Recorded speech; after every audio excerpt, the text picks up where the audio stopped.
Okay, we are live. Now, screen share. Share. Perfect. I should be able to start my presentation.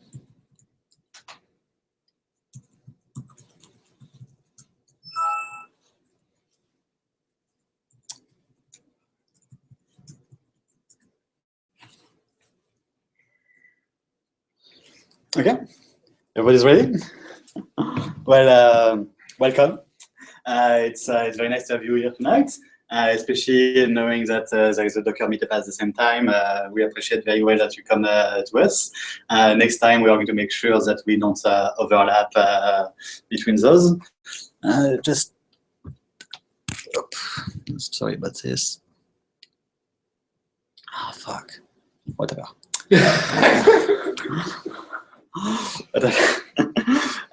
Okay, so welcome. And tonight we are going to talk about Go, of course, but Go with hardware. So this is something that is completely pointless. It has no use. It's not useful at all, but it's fun, and it just show what we can do with Go. As we talked earlier, we can use Go for mobile, we can use Go for APIs, we can go for everything. And I'm going to present you how to use Go to control a small LED cube.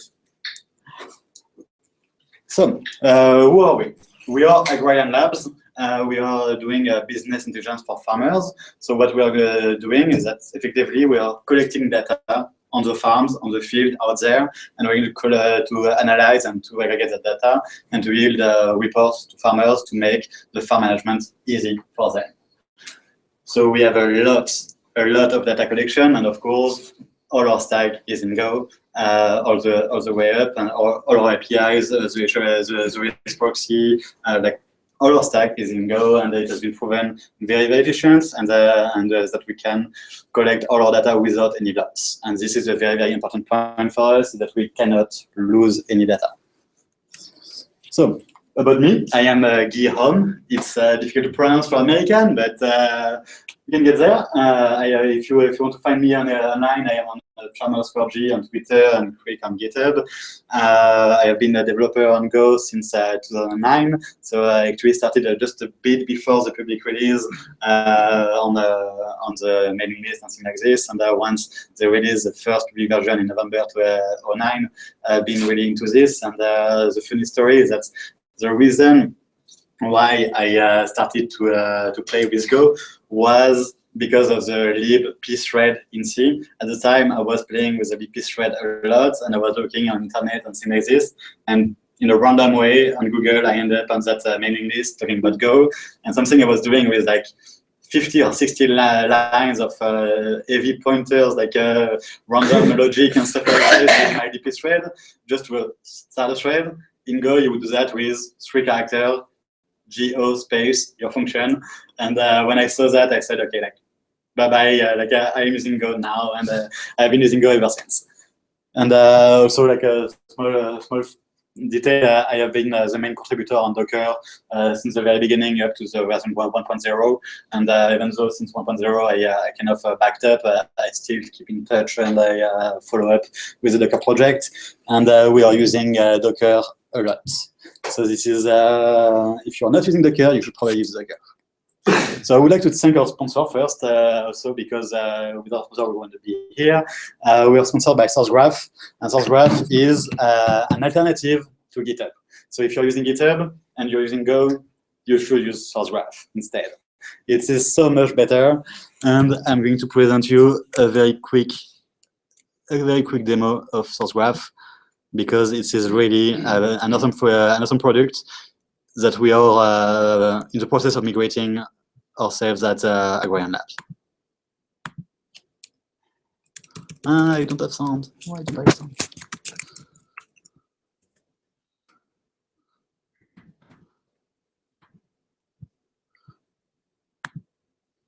It's an intelligent, hackable code host that gives your team the power to build better software. Let's see why world-class development teams are switching to SourceGraph. Here's a Git repository hosted on my company's SourceGraph server. SourceGraph is the only code host that has code intelligence, which means it actually analyzes and understands your code. Also, the core product is free, the source code is public, and it runs on any server. You can read and understand code much more easily when it's on SourceGraph, because SourceGraph has code intelligence. You can see documentation and jump to definitions. SourceGraph's live usage examples save a ton of time and help spread best practices. They're automatically pulled from other places in your company's own code, so they're always up to date and accurate. You know, a wise developer once said, the right example is worth 1,000 words of documentation. Sometimes, though, the answer you need can't be found in the code. You need to ask a teammate. On SourceGraph, you can create a thread to discuss any piece of code. For example, I think this code is causing performance issues. So I'll write a quick note.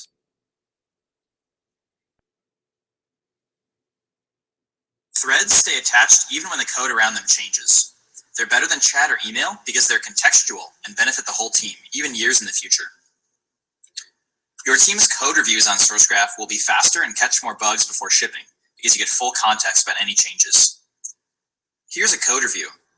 For example, I've never seen this function before, but I can quickly jump to its definition, which helps me review code better and more quickly. Finally, you can search functions, packages, and code and quickly find what you need. For example, I've been running into this error message, and I can quickly find where it comes from on SourceGraph. Here. So now you've seen why world-class development teams are switching to SourceGraph. Get your team on SourceGraph now and give them the power to build better software. So SourceGraph is our sponsor, and once again, if you're not using SourceGraph and you're using GitHub and Go, you should probably very consider SourceGraph. As you saw, just the fact that you have the code lookup, the type lookup on every single thing, it's just like an IDE in a browser with all the features of GitHub. You can create pull requests, you can commit, you can create comments, you can do whatever you want. There's integration with Jenkins, with Jira, with everything. And the real value is really like to have all the examples at hand. Like you just look at something, you have no idea what it is or why it is used and everything, you just click and it will show you all the examples. It is a huge value. Functions that you never saw before, you don't know what it does, what type it expects, what it returns. You can click and see the definition, the documentation. You can jump to the definition if you want to have more details and everything. It's really an awesome product. And at Agrarian Labs, we are currently in the process of migrating from GitHub to SourceGraph because first it's free, and second, like it's so much better than GitHub. And a small detail that maybe some of you will care about is that at Agrarian Labs we are using GoDep in order to manage our dependencies, and GoDep is a huge pollution in GitHub for the diff and everything like this, and this is a huge pain. Whereas with SourceGraph, there is a very easy way to just hide all the GoDep, all the dependencies, like because we don't really care about that in the review, we care about the actual change, and so we can just discard any kind of directory or file from the diff, and this is also a very big value. And where was I? Yeah. Awesome. So, how do we play with hardware in Go? And I'll be honest, I didn't do much by myself. I have been using that awesome framework called GoBots, and you can find it in gobot.io. And what they do is that they came up with a framework that supports a huge set of platform, a huge set of GPIOs. So you can control servos, you can control LEDs, you can control any kind of sensors that are going to be in. You can control a lot of things, and you can do that across infinite amount of platforms. It works on the Intel Edison, it works on Raspberry Pi, it works on Arduino, it works on the I forgot the name, like the Sphero. It works on a lot of the devices, and you can very easily, just using the framework, interact with all your IOs and create hardware interaction in a very easy way. And a very small example is that on the left side on the picture you have the most simple system ever in electronics. You have 5 volt and ground with an LED and a resistor, meaning that we send current through the LED via the resistor to lower the current back to the ground. It is very easy, but in order to do that, it's not just well, on the picture. It's not very good because it is a 5-volt. But on the if you're using this program, you would do that on the one of the IOs, and you do effectively control your 5-volt or your ground. And so with a small code like this, so we just create our Cobot, which is like the whole framework.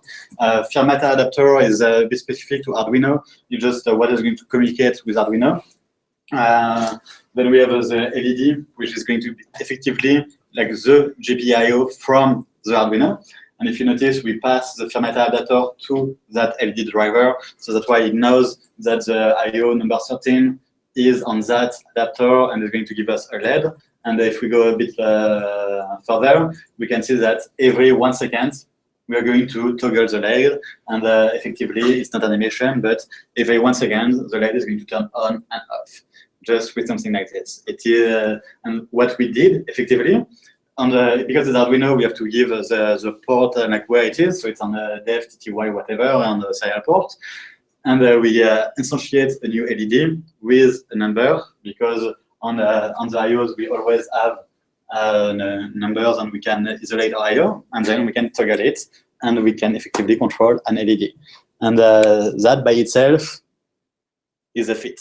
It's a fit because it works with Arduino, it works with Raspberry Pi, it works with any other platform.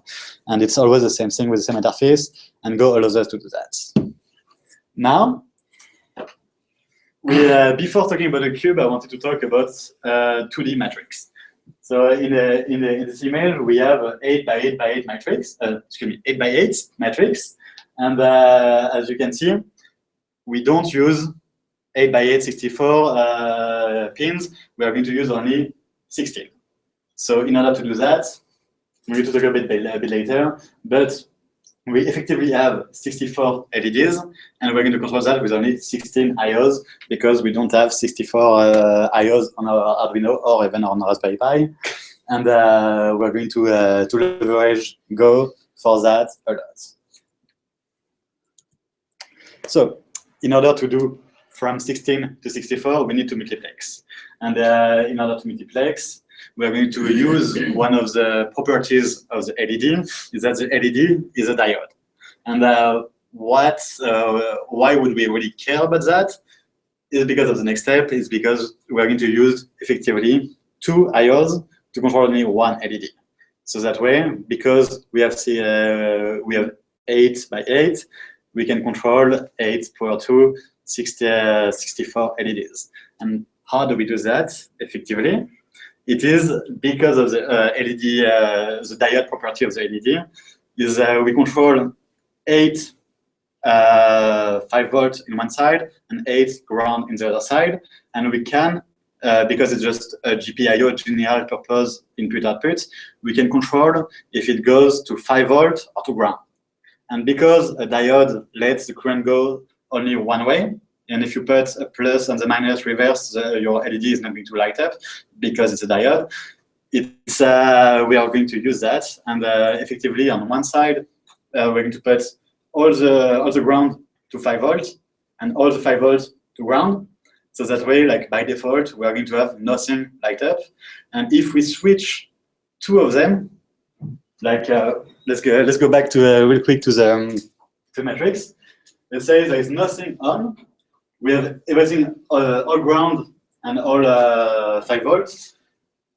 This schema is not very good. I'm sorry about this, but it's like it should be a square. If we put 5 volt here and ground everywhere else, and the ground everywhere else and 5 volt here, effectively we are going to have only that LED that is going to light up. So let's say all this side is supposed to be ground, all this side is supposed to be 5 volts. Because it's LED, if we do 5 volt here and ground here, everything is going to be light up. But if we do the reverse, nothing is going to be light up. And if we just then switch only 2 IOs, we will be able to control 1 LED at a time. And this is how we do the multiplexing, that instead of using only 1 IO for 1 LED, we use 2 IOs for 1 LED, and it allows us to do the number by square and to get the 16. So now, the cube. The cube is a bit much more fun the matrix. Unfortunately, like tonight, I'm very sorry about this. I started to work on an 8x8 cube, and I do have the frame and the structure, but it requires a bit more logic on the multiplexing part, and I didn't finish it, so I didn't bring it tonight. But I do have the 4x4x4, and I hope everybody could see that. It's a very simple square cube with 4x4 LEDs that are very simple.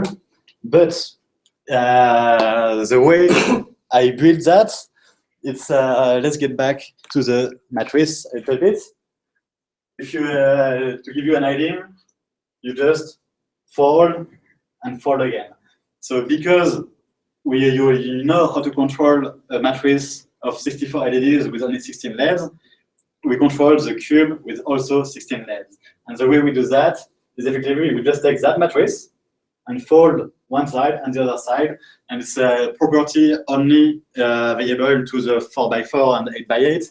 Is that 8x8 is 64 and 4x4x4 is also 64. This is why you can do that. When we grow up, we need some other means, but just folding the matrix works just fine for us for now. And because we just use that matrix of 8x8 that we just fold to get a 4x4x4 cube, we also just need 16 LEDs for the same circuit. And now, let's do a small demo. And so here we have our LED.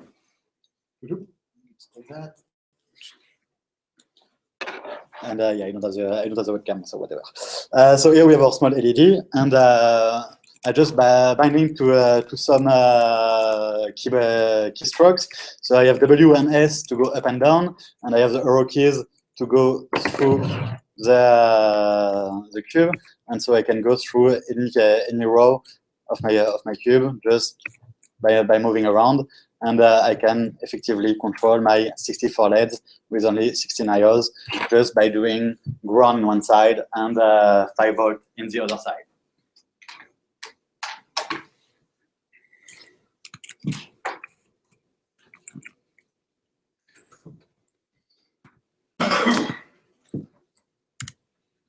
And also, like, sorry, I'm going to talk about the code a bit later, but if you want to see the code, it's available on my GitHub. So now, I just demoed how to control one LED at the time, and so we can effectively control our 64 LEDs one at a time. It is awesome, but if you when you have a display, if you can control only, just imagine on that wall display, I could control only one pixel at a time, is not very efficient. So we would like to be able to display some patterns and to be able to display more than one LED at a time. And in order to do that, we are going to use the personal vision. And the way it's going to work is that effectively, because of that ground and 5 volts, if you try to do like 2 pins and 2 pins, you're going to end up with 4 LEDs light up. So you cannot really like light 2 LED at a time with the control. So what we're going to do, we are going to light up only 1 LED at a time, but very fast. And the result is going to be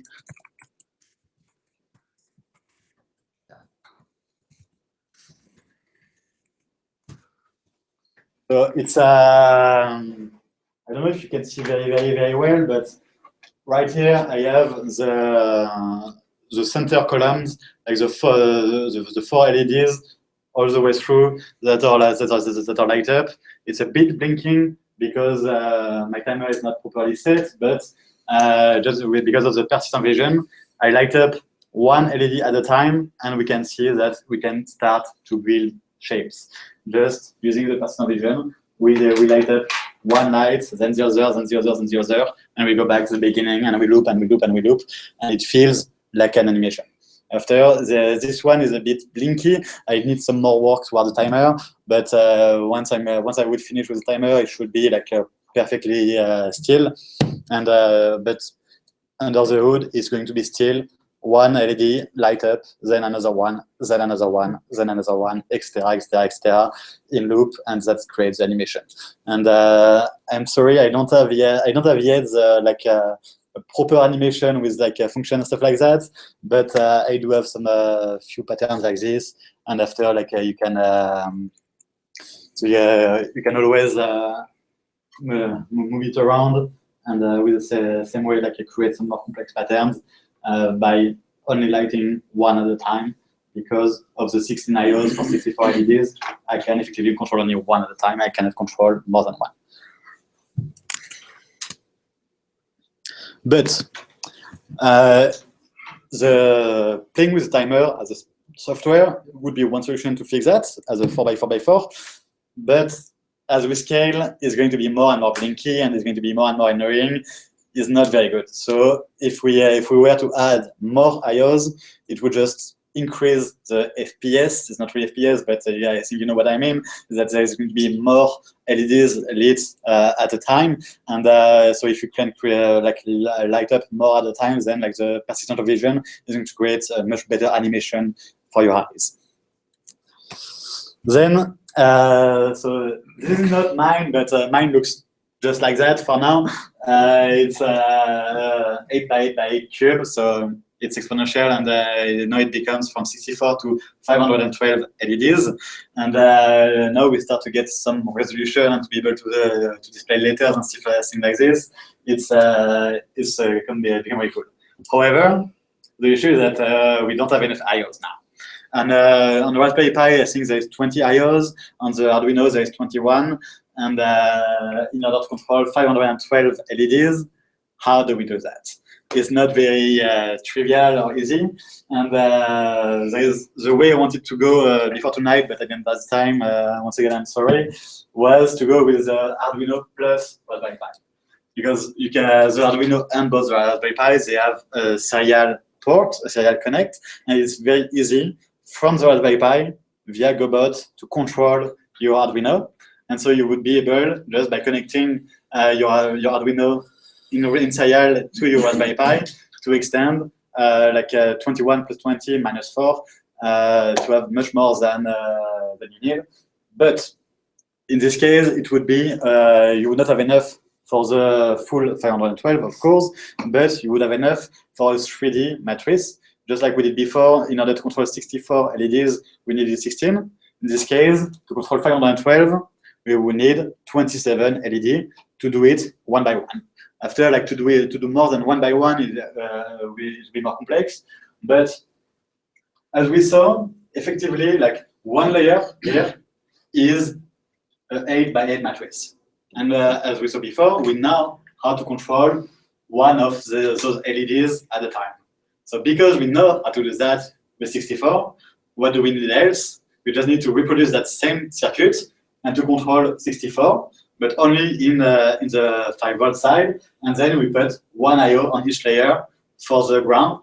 And so that way with 3 IOs, so 2 IOs just like before to control one layer and to say, okay, I'm going to light that LED.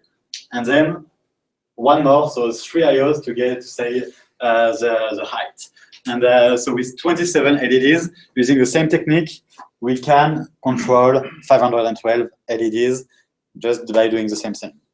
It's, however, as I said earlier, like it's going to be very, very blinky when you start to use to do patterns, and like if you try to light up the whole cube, it's going to be very, very blinky, and you don't really want to do that. So what you want to do for such a big cube is instead of doing 3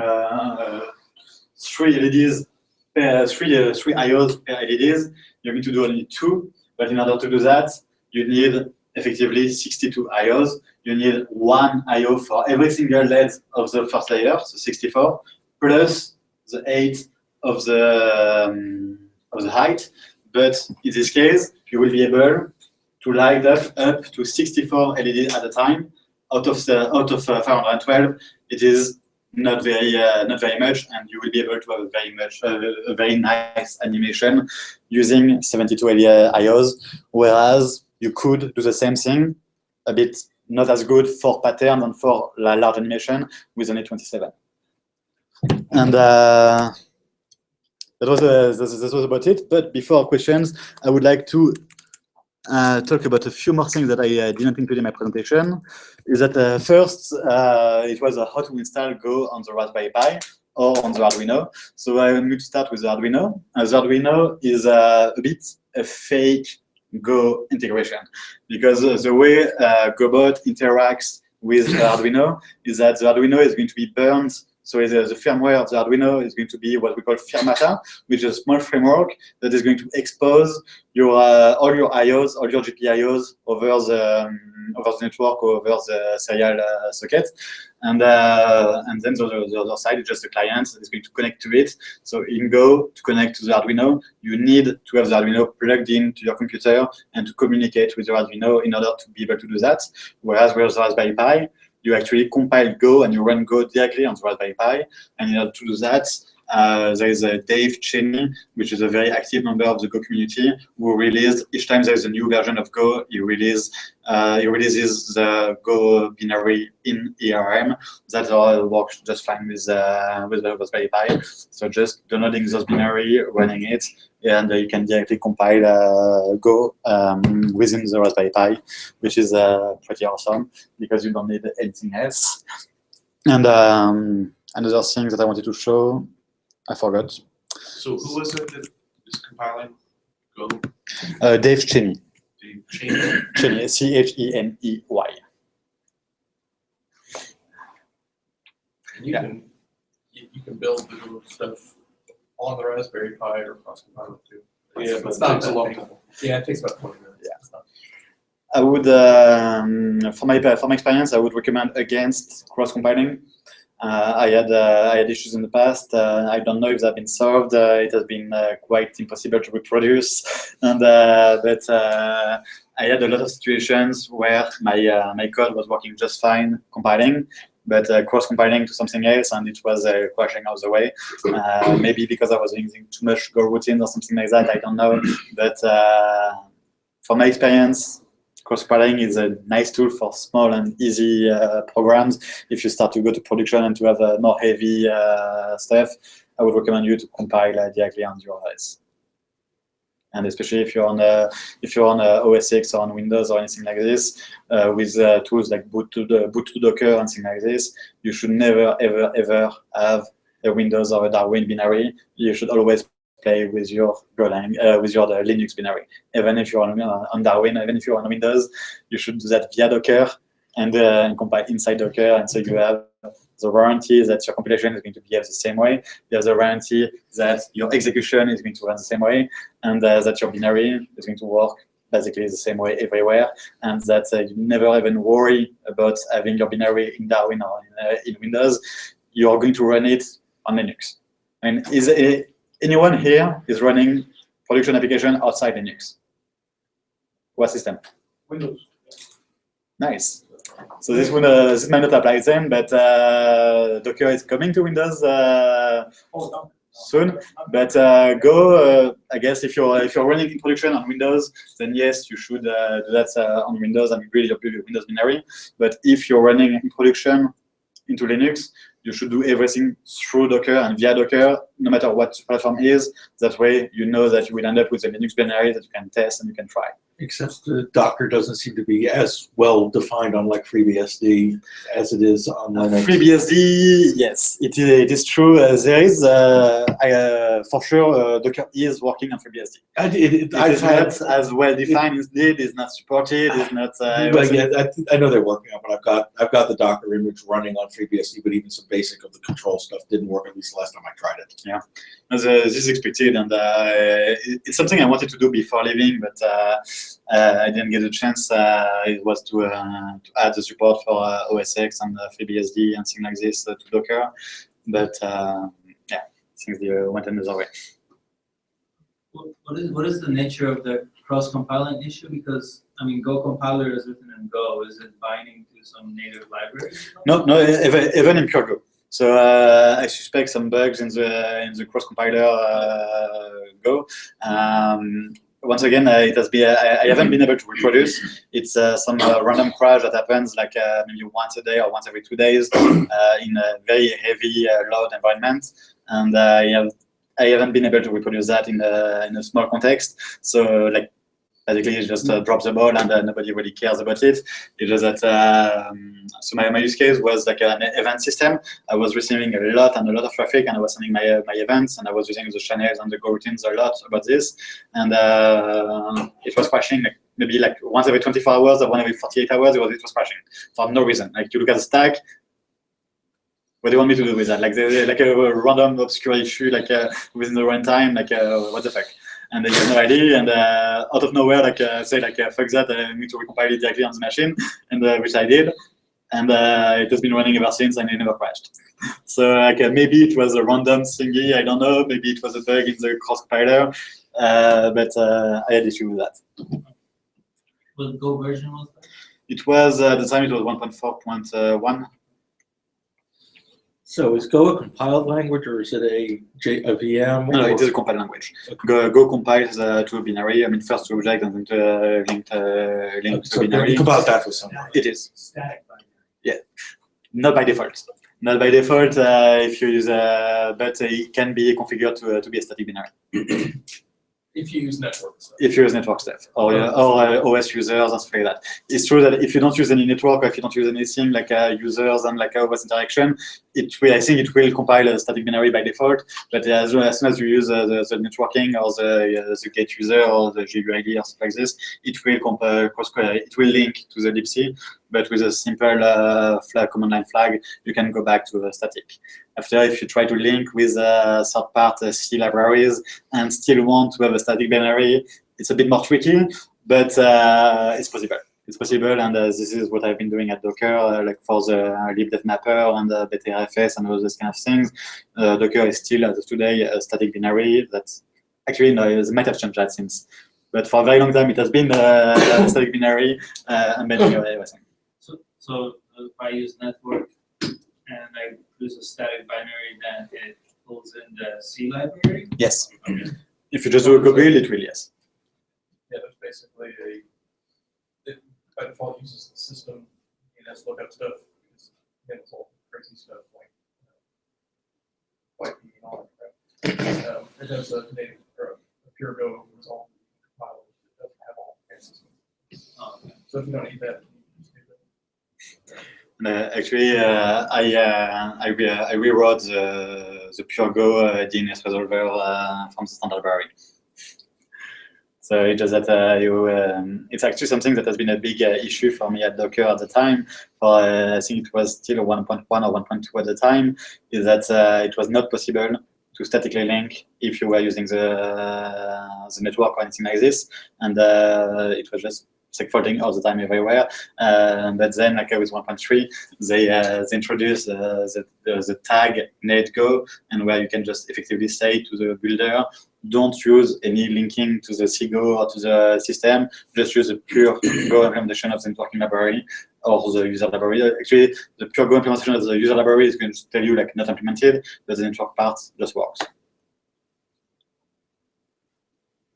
Can you talk a little bit more about how GoBot works under the covers? Does it use like the operating system's generic GPIO driver?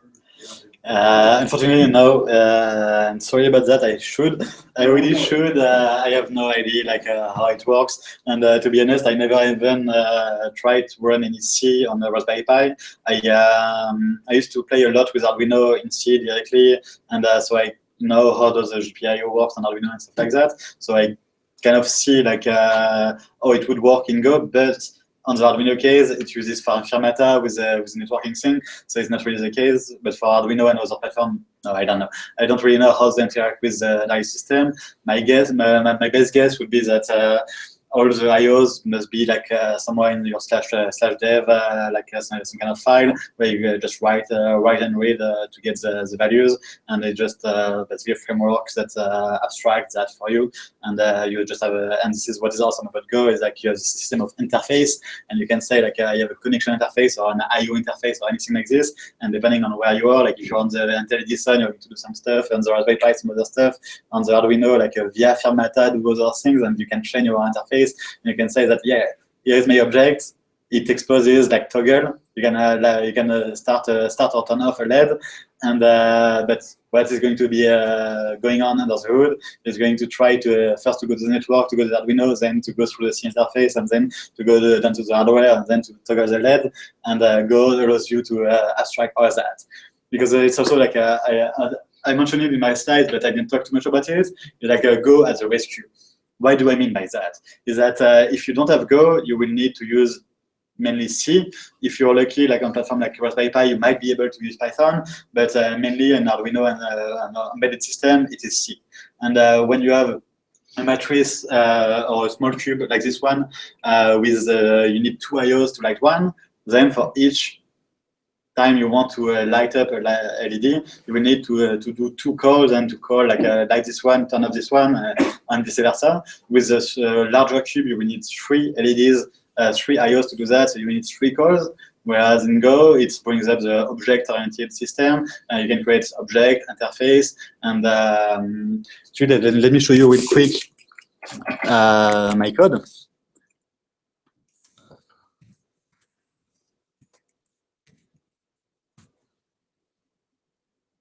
It's a very, very simple code.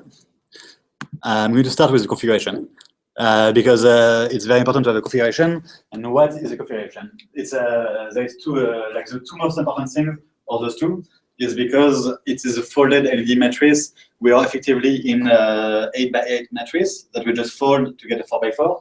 So here I am defining my 8x8 matrix on 2 dimensions, and then I create my cube, which is a fake cube, which is going to say that I need 0 and 4. So if I turn off this one and turn on this one, I will get the 0, 0, 0, 0, 0 LED to be like that. So this is like the bottom layers, 1, 2, and 3. So it's pretty easy to understand. So it's just X and Y, and then Z. And so that way I just say, like, in order to turn that X, Y, Z, I need to turn on that one and to turn off this one. And same thing for everyone. And so that way I just define my matrix and to say, this is how I control my cube. And if I had a larger cube and where I would need 3 IOs, I would just add one here with 1 more to say, hey, I have 3. And so here, instead of a tuple, I would just use the 3 values, and it would be the same thing. And Go with the object or with the interface can say, like, okay, like you want to turn on like 1, 1, 1, just like turn off that one, turn on this one, turn off this one, or whatever, and Go will do that for you. And it brings the object-oriented system to the embedded system, and in a very, very lightweight way, in a very, very energy efficient and fast and easy. It is also a very huge point. It is so easy. I don't know if you can recall the Hello World.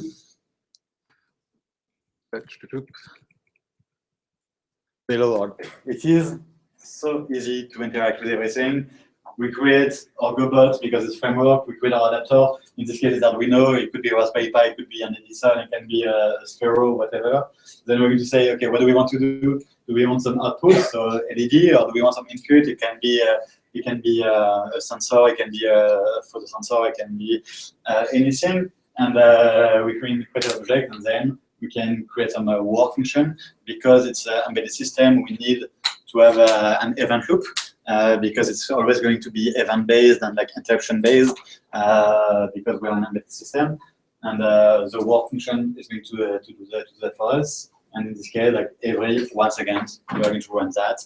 So when the GoBot starts, we initialize it with that work function, and then GoBot is going to analyze this and to see, okay, I have my every, and this internet timer is going to look up, okay, like I am at this time, like what should I do? And it's going to see, okay, like I passed once again, so now I should use that function, and I'm going to call that callback and to get that led because it's been more than once again. It is very, very, very easy, and we can do a lot of very powerful things in a very, very little amount of code and a little amount of work. Because if you take any junior or even intern or even like non-developer people, you show them it will be in front of this, it is easy to understand. Like you might not really understand like what this does exactly, but when you do LED toggle, it is plain text, it is very easy to understand, and like it's every 1 second. So like it's one of the very good advantages of Go that anyone can jump in, can be efficient, can be productive, and can work. And it's the same case for APIs. Like if you want to do like a huge reverse proxy with millions of requests per second, or if you want to do any cubes like this, or if you want to do like a Go mobile and develop a game in Go on your mobile or anything, it is always very easy, very simple, and straightforward. Another question? Well, thank you very much.